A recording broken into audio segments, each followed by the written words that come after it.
Olá pessoal, aqui quem fala é Pedro Ícaro e esse é mais um episódio do Futevlogcast, o primeiro episódio de 2021. O nosso podcast sempre irá trazer pautas sobre o mundo do futebol de forma humorada e também com seriedade. Essa semana iremos falar sobre a rodada do Brasileirão, que está pegando fogo. E também vamos falar dos jogos dos brasileiros pela Libertadores da América, que está na fase de semifinal. Vamos destacar as partidas e começaremos com River Plate e Palmeiras e os comentários são de Felipe Quintanilha. A equipe comandada pelo técnico Abel Ferreira não tomou conhecimento e não deu a mínima chance ao River Plate, ao temido time argentino, campeão da Libertadores de 2018, e venceu com propriedade por 3-0 jogando fora de casa. O Palmeiras jogou com muita autoridade, muita inteligência tática e leva uma enorme vantagem para São Paulo. Porém, como Abel Ferreira tem citado em todas as entrevistas, é preciso tomar cuidado com a equipe argentina, porque da mesma forma que o Palmeiras fez 3-0 na casa do adversário, o River Plate também pode chegar aqui no Allianz Parque e fazer a mesma coisa. A vantagem do Palmeiras é enorme, porém a equipe tem que continuar com o mesmo espírito e tomando cuidado com essas equipes argentinas que são muito traiçoeiras. A equipe vem muito bem treinada pelo português e, em minha opinião, vai confirmar na próxima terça a passagem à final da Libertadores. A equipe do Palmeiras vem muito bem, com jogadores se destacando, principalmente Matias Vinha, Gabriel Veron, Rafael Veiga, Luiz Adriano, Rony, enfim. A equipe do Palmeiras tem muitas chances de conseguir a classificação para a final da Copa Libertadores.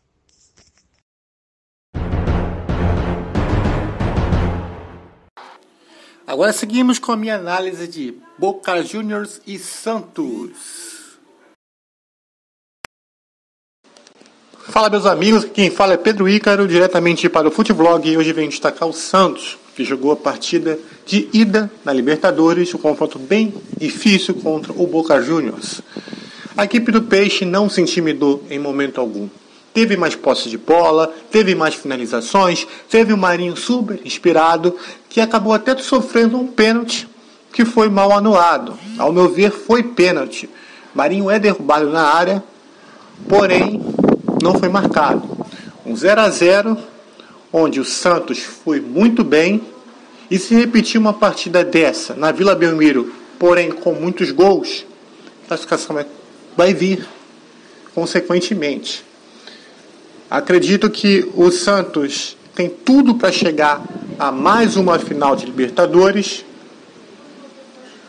Peças importantes como o Lucas Braga, Caio Jorge, Soteldo, Felipe Jonathan jogaram bem na primeira partida e tem tudo para repetir um bom jogo. Lembrando que nas quartas de final da Libertadores, quando o Santos jogou em casa, aplicou 4-1 na equipe do Grêmio. Uma equipe que não toma muitos gols. E isso deve ser destacado. Mas quem acha que o Boca Juniors está eliminado também não pode cair nesse erro. A equipe do Boca Juniors tem um histórico muito bom na Libertadores. Tem a questão da cativa argentina. E tem Carlito Tevez. Carlito Tevez é um jogador muito experiente. Já ganhou a Libertadores. E a gente tem que ficar de olho no Argentina. Porém, time que tem Marinho pode vencer com facilidade. Se o jogador estiver inspirado naquele dia, ninguém segura. Vamos torcer para o Santos ser mais um brasileiro que vai para a final da Libertadores. Palmeiras praticamente classificado. Porém também River Plate ainda tem chances, apesar dos 3-0 conquistado pelo Palmeiras. Mas vamos torcer para uma final brasileira. Santos, conquistando a Libertadores, se torna o brasileiro com mais títulos na competição. 4 títulos. E esse daí é Pedro Ícaro para o Futevlogcast.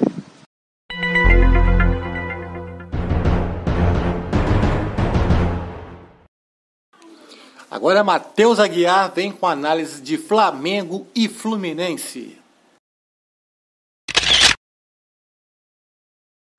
Olá a todos, um feliz ano novo. O Fluminense deu uma verdadeira aula de futebol no que se diz respeito à parte tática, com o time totalmente amarrado no primeiro tempo, esperando o time do Flamengo. O Flamengo que chegou a ter 78% de posse de bola, cercava, chegou com o Gabigol numa chance perdida incrivelmente pelo atacante do Flamengo e um outro lance com o Rodrigo Caio, mas conseguiu fazer o gol no primeiro tempo. Mas o Fluminense com o Fred e a garotada chegou no segundo tempo com um pique muito grande para ganhar o jogo. Os caras correram, os caras lutaram, os caras batalharam. O atacante Michel Araújo fez o que quis na defesa do Flamengo. O Felipe Cardoso chegava também com toda a liberdade. O Fred incomodava, irritava e eles souberam jogar o peso da responsabilidade que o Flamengo tinha e colocar esse peso ainda maior no empate, porque aí o Flamengo precisava fazer um gol para chegar ao São Paulo, que estava perdendo o jogo para o Bragantino. Só que o Fluminense não quis saber. No final do jogo ainda fez um segundo gol com uma incrível falha do Felipe Luiz. O Fluminense foi perfeito em todos os sentidos, taticamente, mentalmente, jogadores muito disciplinados. Agora, gente, é irritante, sinceramente, o desmando total da diretoria do Flamengo. Uma diretoria que, pelo visto, não quer saber de futebol, uma diretoria que só quer saber de poder, de status, e não entrega o futebol a quem sabe, a quem lhe é de direito, que atende pelo nome de Marcos Braz. E fica um falando mal do outro, joga pra rede social, joga pra ali, joga pra aqui. Os jogadores também têm uma grande responsabilidade. Everton Ribeiro, Felipe Luiz, William Arão, Gabigol caiu de produção, Pedro caiu de produção, praticamente o time todo caiu de produção. O Flamengo vai muito mal das pernas. E se o treinador, se não tomar cuidado, vai acabar voltando para o Fortaleza. Salve a todos.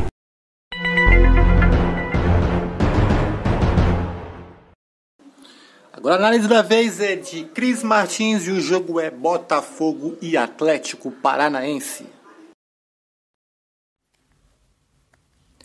A situação do Botafogo vai de mal a pior nesse Campeonato Brasileiro.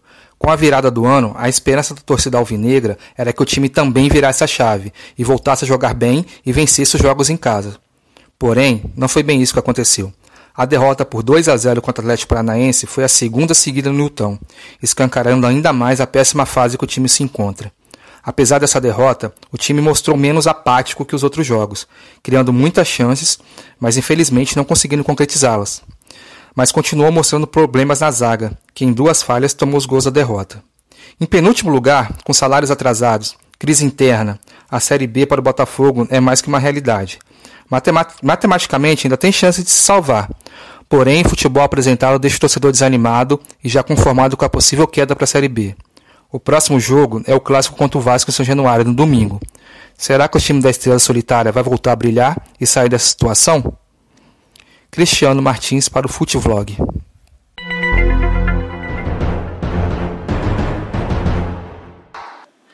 A estreia de Luxemburgo e o jogo Vasco e Atlético Goianiense fica com uma análise de Marcos Castro. Não foi um gol de Cano que tirou o Vasco do Z4. Na verdade, foi uma bola salva pelo Henrique no último minuto do jogo Atlético Goianiense Vasco. Esse 0-0 teve esse golaço do Henrique. No último minuto, ele salvou o time e garantiu um ponto que colocou o Vasco para fora do Z4. Essa partida marcou a volta de Vanderlei Luxemburgo ao comando técnico do Cruz Maltino e a missão de Vanderlei é clara: tirar o time do Z4, afastar o Vasco do rebaixamento, do risco de rebaixamento, afastar o grandioso Cruz Maltino, gigante da colina, de uma possível queda, de um possível retorno à segunda divisão. O jogo não foi brilhante tecnicamente, o Vasco não fez uma partida fantástica, longe disso. Só que o time brigou, o time tentou, o time sofreu. Jogadores individualmente, alguns atuaram muito acima do que vinham atuando. O Pikachu, Juninho, Thales Magno, Leandro Castan fizeram boas partidas, tentaram, mostraram muito mais do que vinham né? O primeiro tempo do Cruz Maltino foi muito bom, teve muitas tentativas, um time mostrando realmente uma energia diferente do que vinha mostrando. O segundo tempo foi um pouco mais irregular, o time sofreu visivelmente um desgaste físico, né? No final o jogo ficou extremamente aberto, qualquer um dos dois lados teve a oportunidade para sair com a vitória e com os 3 pontos, só que graças ao Henrique e a bola que ele salvou, o time conseguiu esse 1 ponto que tirou, né, do Z4. Se a vitória não for possível, que venha 1 ponto, que venha um empate. Essa é o mantra que o Vasco tem que ter. O Vasco não pode perder pontos, tem que fazer o máximo de pontos possíveis. Os próximos jogos são decisivos, são contra concorrente direto. E o Vasco ele não pode, em sua história, ter um novo rebaixamento. O Gigante da Colina depende só de si para se manter na primeira divisão. Aqui é Marcos Castro para o Futevlog. Chegamos ao final do episódio de hoje. Esse é o Futevlogcast, o podcast do canal Futevlog. Siga a nossa página no Instagram, @canalfutevlog, e o nosso canal no YouTube, Futevlog. Um grande abraço, meus amigos, e até a próxima.